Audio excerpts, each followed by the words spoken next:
Hi, welcome to Everyone Can Jam, where everyone can learn to play music. And right now we're focusing on guitar. Lately we've been talking about how to make chords sound better, mostly about all the important things we can do to progress as a guitarist while we're waiting for our chords to sound better, because it does take time and we don't have to just stop and not learn other things. And a lot of those other things will make our chords sound better. So today we're going to start talking about roots, and today mostly just why you want to learn your roots. So let me just demonstrate first what I mean, and then we'll talk more specifically about actually learning the roots in one of the next few lessons. So by a root, what I mean is I'm assuming you're familiar with these chord shapes, which are often taught to beginning guitarists. Here's the D shape. Even if you don't know these shapes yet, that's okay. You can get the main point, which is I'm making this shape. I'm strumming 4 strings. The name of the chord is D. This string here is a D, so this is my root, okay?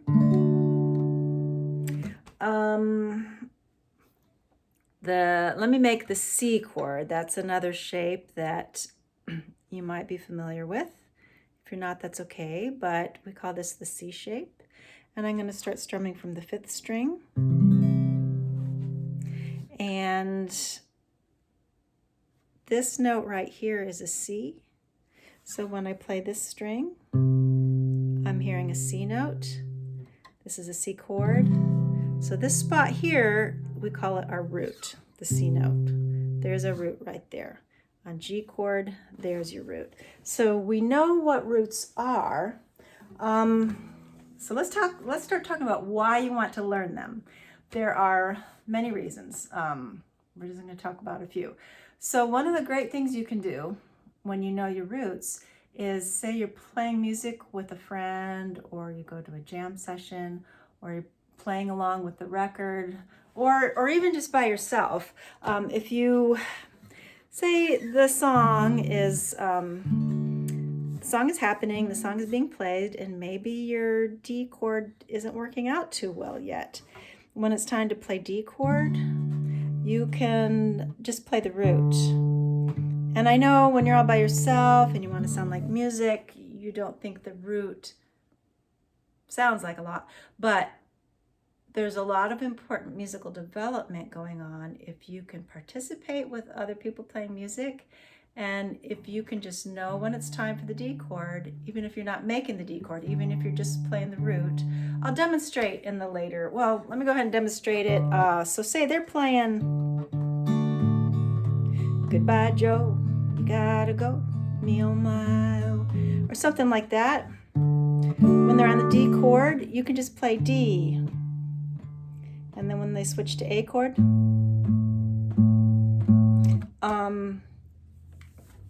when you develop as a guitarist, you will eventually, let me get a pick out here. It's way over here. Eventually, as part of your playing, you're going to use bass notes, even though you're not, you might not be a bass player, but there'll be things you want to do that sound kind of like this. We call that alternating bass. In order to play alternating bass, you need to know where the bass notes are, okay? The way I was playing before was with my fingers. And especially those of you who love finger picking and want to develop finger picking, knowing where the bass notes are helps you. Let me give you a demonstration of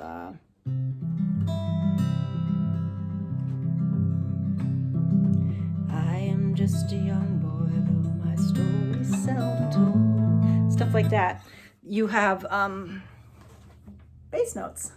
So if you go ahead and learn your roots now, then when your chords come along and you're happy with the way they're sounding and you're developing your finger picking, there's one less thing you got to learn right then when you're learning your new song, is you already know where your bass notes are. And I don't know if I emphasized enough how important it is when you're with other people, participating. Even if you're playing only the root, when it's time to play that chord, you're playing the D note. When it's time to play the A chord, you're playing just the A. Root, you're developing by knowing where the chord changes are. There are a lot of people who their chords sound great and they can change chords real fast and they don't know when to change. And so you can focus on when to change by just participating either with the record or with a friend or a group, just by only playing that root. It's worth a lot. So let's see, chord changes. We talked about there will come a time when you want to know what your bass notes are. The other thing that knowing where your roots is can help you find a chord. Remember when we talked about the C shape right here? And we talked about how we will, by the way, this is just about why you want to learn your roots, okay? So I'm going through things like an overview, and we're going to go into detail and actually learning these things in the next few lessons.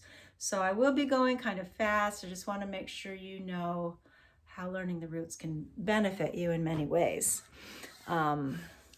This is a C chord, and we learned that this right here is the root. Another way of thinking about the root is that's the spot that names the chord. In reality, all chord shapes are movable. We'll talk about that more another time. So if we take this shape, if this is a C note, the next lesson we'll talk more about why we know that if this is a C note, this is a D note. We're going to cover that in the next lesson. So if I move up here, this is the spot that names the chord, and if I play this shape, it's a little bit of a funny sounding D chord, but if I put my pinky down, it's just a plain old D7. And when we move this shape, we do get some funny sounds, but actually it's a really nice way to play an E flat chord. An E flat chord I'm going to put a link in the description to the easy E flat chord, which is this. So say I'm playing a song and I need to know where E flat is. I could say, well, what if I take this shape and I move it? This is the spot that names it. This is D. So that would be E. Right here would be an E chord, by the way. If you, there's a nice E chord. I'm making it an E7. And if you don't want the 7th in there, you could just make sure that string is muted. But anyway, point is, this is E. If we go a half step lower, now we have a shape for E flat, and we just have to deal with, if you don't like the sound of that first string, we mute it. So here's a shape that moved and gave us an E flat chord. And if you're interested in the E flat chord exactly, you can look for the link in the description, which goes into that E flat chord that I just showed you. The other thing that we talked about this in the capo lesson recently when we were talking about transposing, when I slap on the capo and I make this G shape, only I'm here because I put the capo here. Well, if you know where your root is and you can figure out what note you're on, then you know what the chord actually is or what key you're in. We're going to talk about knowing where the notes are in the very next lesson. Knowing your roots will help you play by ear. We don't have time to demonstrate that in this lesson, but in the next few lessons we'll go into that. It's a very important part of being able to play by ear, or I should say it will facilitate you being able to play by ear. Knowing where the roots are can help you change the color of the chord. That gets a bit beyond beginner, but I'm going to demonstrate that really quick because it kind of gives you a preview of some of the stuff we're doing in the next few lessons. So let's just look at, we talked about D chord.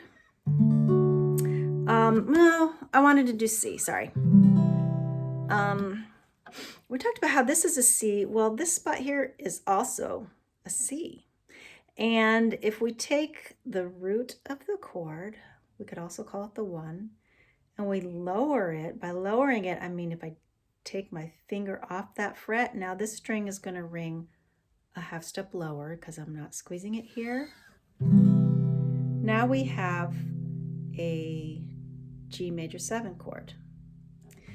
And if I were to, let's say, same principle, G shape, which I'm assuming you're familiar with.